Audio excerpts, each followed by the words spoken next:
I'm Charity, and today we're trying to invent a salsa recipe. And so I'll start out with, first of all, we roasted a whole bulb of garlic. Can you see that? What you do is you cut off the tops, you rub it in olive oil, wrap it in tin foil, and put it in the oven at 375 for approximately 30 to 60 minutes, depending on how big your bulb is. And then, on our charcoal barbecue, we would like to do it on the fire pit this summer, we roasted 4 beefsteak tomatoes, 1 green pepper, and 1 orange pepper. We peeled them, and then we chopped up the peppers. So what we're going to do is we're going to start by, well, first of all, make sure your pan is hot. We're going to start by, we put some olive oil in this pan, and we're going to put our 1 whole yellow onion diced in this pan until it's lightly sauteed. Alright, now when your onions look like this, we want to add the green pepper.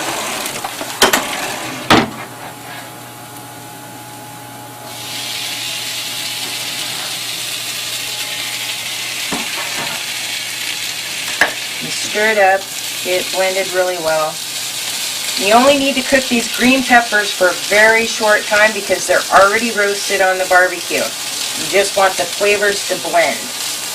Alright, so we've chopped up our tomatoes, our roasted and peeled tomatoes, and what we're going to do is, this is what the onions and peppers look like after they're cooked. I took them off of the heat while I was chopping the tomatoes so they didn't cook too bad. And now we're going to just scrape all these chopped tomatoes into the onion and pepper mix. I'm doing it this way so I get as much of that juice in there as possible. We don't want to waste too much of the tomato juice. Okay. And I have this on a kind of a medium-low setting. We'll stir this in real good. And then we're going to take that roasted garlic that I did earlier. And it's kind of a pain to work with, so the best thing we came up with was just kind of popping them out of there and throwing them in. And then we try to mush them up with our spatula here while they're cooking, but try not to mush too much of the tomato while you're doing it. Let's get this in here. These ones are actually coming out a lot easier than some of the other times I've made roasted garlic.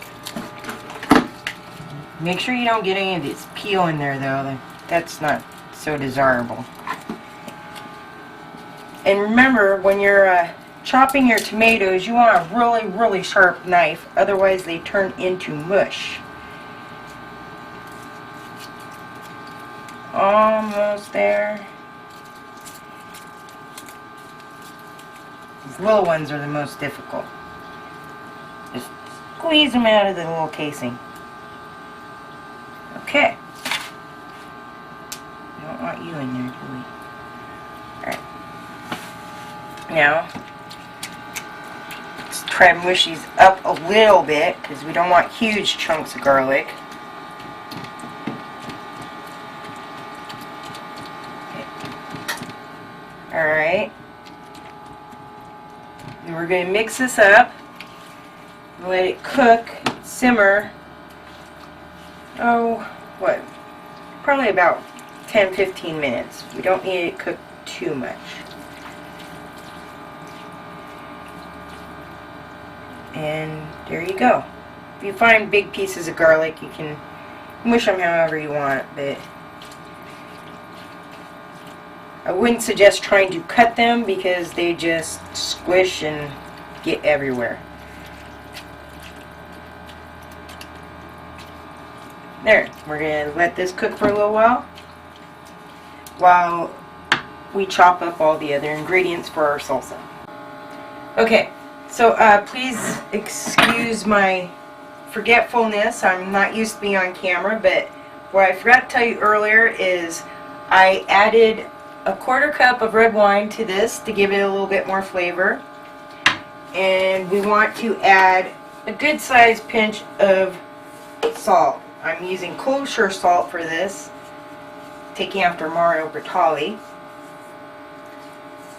Okay, there's a good pinch of kosher salt, and then we want a good amount of pepper too. Probably about the same amount of pepper as you put in as the salt. Okay, now we let this simmer for a little while. We may need to add a slurry to it to thicken it up. We'll see what it looks like after we've let it simmer. And after it's done simmering, we're going to put it aside and let it cool completely while we chop up our jalapenos and everything else to go into this, because we don't want the hot sauce to cook our green onion and jalapeno, because we want those raw in our salsa. Okay, so we've cooked our tomato mix for about 15 minutes, and I looked at it and it was quite runny. So we're going to make a slurry now. When I told my daughter that I was making salsa, she's like, make sure it's not too runny. And when people make salsa, it's too runny, so I'm doing this part for her. So what I did is I spooned out about 1/2 cup of the liquid that was in the tomato mix, and I'm going to mix it with some cornstarch. I'm going to start out with 1 tablespoon of cornstarch. I like it works better if you mix it with a fork. It tends to break up the pieces easier.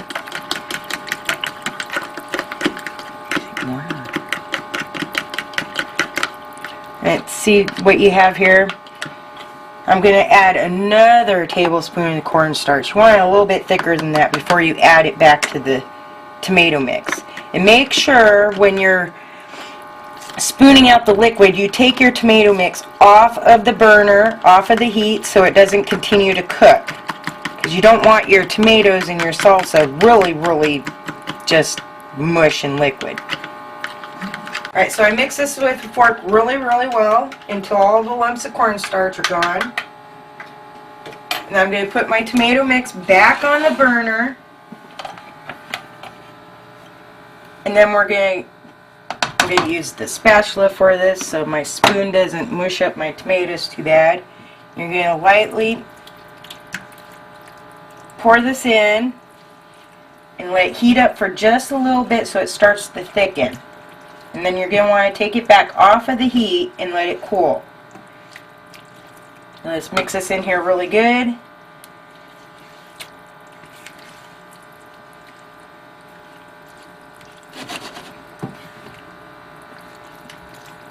It goes a little faster, a little bit higher heat, but you don't want to leave it on a high heat. You just want to get it to start to bubble a little bit. And as soon as it starts to thicken, we'll turn it off.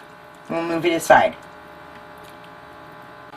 Alright, so while we're waiting on our tomato mix, you might want to stir it every so often. You don't want your tomatoes to burn, that would be nasty. But we're gonna start chopping up our jalapenos that we're gonna add to the mix after the mix is cooled down. Now for the jalapenos, I am using my knife. I have a good set of J. Henkel knives that I use here at home. Not going to use my husband's knife for the jalapeno because, this is his professional kitchen set of knives that he uses for work. As you can see, they're very scary. Now when I get to the cilantro part, I am thinking about using one of those knives, but we'll see how brave I want to be. So what we're going to do is I'm going to cut the top off of each of these, and to regulate the heat of our salsa, I am going to de-seed and demembrane one of these jalapenos. The other jalapeno I'm going to leave as is so that we do have the heat of those seeds, but not the heat of 2 jalapenos. What? And that's how you demembrane and de-seed it. Okay, so this is our tomato mix, and it looks kind of thick now, so we're going to turn the burner off and take it off the heat, and we have to let this cool thoroughly. So while we're doing that, we are going to slice all our other ingredients. I'm not making these jalapeno chunks very big at all because, yeah, sometimes my kids kind of complain, so I want to try to dice them kind of small. Not too tiny, but kind of small. And that is the jalapeno. We're using 2 very large jalapenos.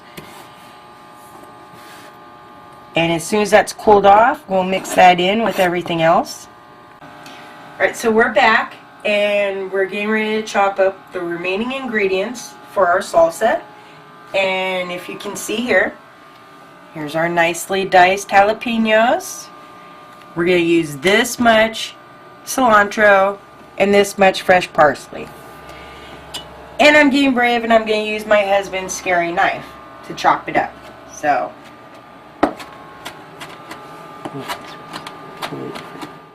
okay, so this is our cilantro and parsley all chopped up, and as you can see, we started chopping an entire bunch of green onion.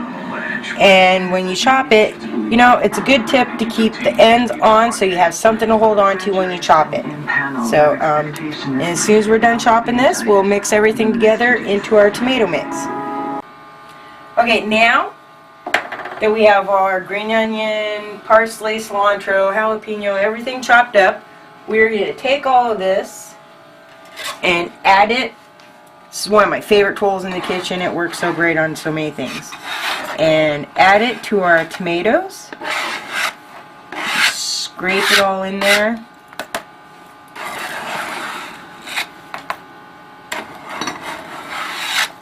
Whoop. There we go.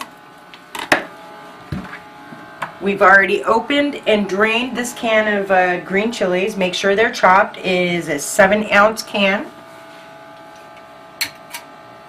We're going to add that to our mix also.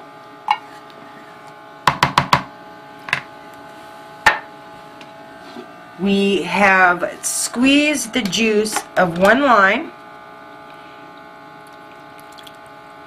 And I used a large lime, not the smaller one.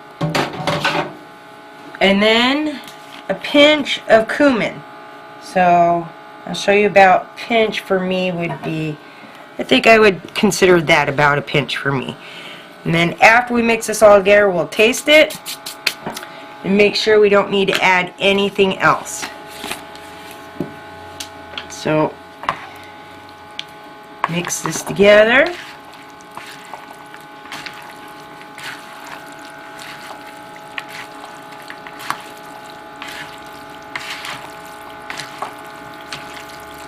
Well, that's looking yummy.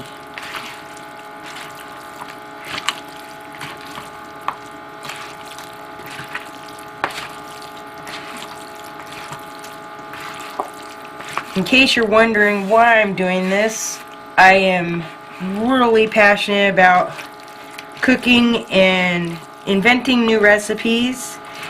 And I happen to have a husband and an older daughter who eat all the salsa in the house. So, considering I'm trying to make burritos for dinner tonight and almost all the salsa is gone, I decided to try my hand at making my own salsa. And there we go. Next, we'll taste it and make sure it all tastes all yummy. Alright, so we've tasted. Here's our final product. It looks yummy. It is really, really yummy. We do realize that the jalapenos could be a little bit smaller, and you need to add salt and pepper to taste, to how it tastes good to you. And one note is, if it is a little too spicy for you, you can add a little bit of sugar to cut down on that spice. So what we're going to do now is, because we want to make this salsa, you know, different flavors, and we want to, experiment with this, we're going to take 2 different samples, and we're going to add a little curry powder to one and some cinnamon to the other one, just to see if we get a different flavor that is really good. So, now I don't want to take that lid off. I want to sprinkle. Curry powder is really strong, so only use a little bit at a time.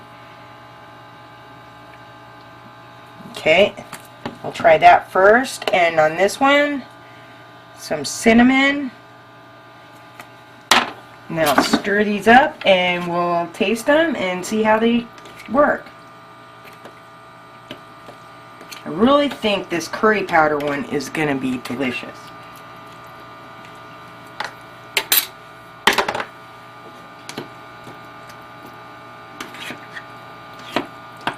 But this is really yummy salsa. It turned out really good for my first attempt.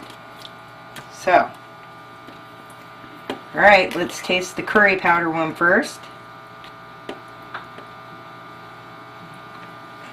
Mmm. That's yummy. Let's give a little taste to my husband, the cameraman. Ooh, I like that. No? Alright then, let's taste the cinnamon.